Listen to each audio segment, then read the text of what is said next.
ये जो जंग आज दुनिया में दिखाई दे रही है, ये सिर्फ जियोपॉलिटिक्स की जंग नहीं है, ना ही तेल की जंग है, ना ही ताकत की जंग है। अगर गहराई से देखा जाए तो ये सिर्फ जमीन की जंग नहीं है, ये दरअसल ईमान की जंग है। आज धीरे धीरे ये हकीकत साफ होती जा रही है कि इस दुनिया का पूरा निजाम कुछ ताकतवर नेटवर्क और एलीट ताकतों के हाथ में है, जिसे कंट्रोल करता है बाल। और बाल चाहता है कि इंसानों का ईमान खत्म कर दिया जाए। इसी मकसद के लिए सदियों से कुछ सीक्रेट ग्रुप चलाए जा रहे थे, इल्यूमिनाटी और फ्रीमेसनरी। कहा जाता है कि उन्होंने दुनिया को 3 हिस्सों में बांट रखा है।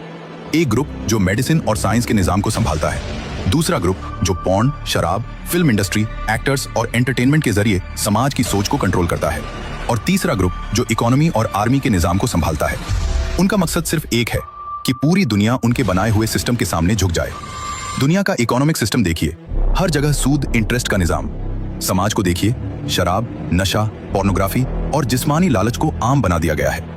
इंसानों को ऐसे निजाम में डाल दिया गया है जहां इंसान की रूह नहीं बल्कि उसकी ख्वाहिशें और कमजोरियां हावी हो जाएं। और सबसे बड़ी बात, पूरी दुनिया अमेरिका को सुपर पावर मानकर उसके सामने झुक चुकी है। लेकिन इसी दुनिया में एक ऐसा मुल्क भी है जिसने खुलकर कहा, हमारे यहाँ सूद नहीं चलेगा, हमारे यहाँ शराब नहीं चलेगी, हमारे यहाँ औरतें हिजाब में रहेंगी। और यही बात इन ताकतों को मंजूर नहीं है, इसीलिए टकराव बढ़ता जा रहा है।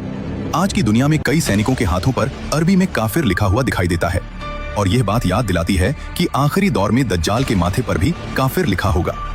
यह सिर्फ एक लफ्ज नहीं है, यह एक निशानी है, एक प्रतीक है। एक तरफ वह सिस्टम है जो इंसान को अल्लाह से दूर करना चाहता है, और दूसरी तरफ वह लोग हैं जो कहते हैं सजदा सिर्फ अल्लाह के सामने होगा। तारीख गवाह है, जब भी इंसानियत ताकत के सामने झुकी है, जुल्म बढ़ा है।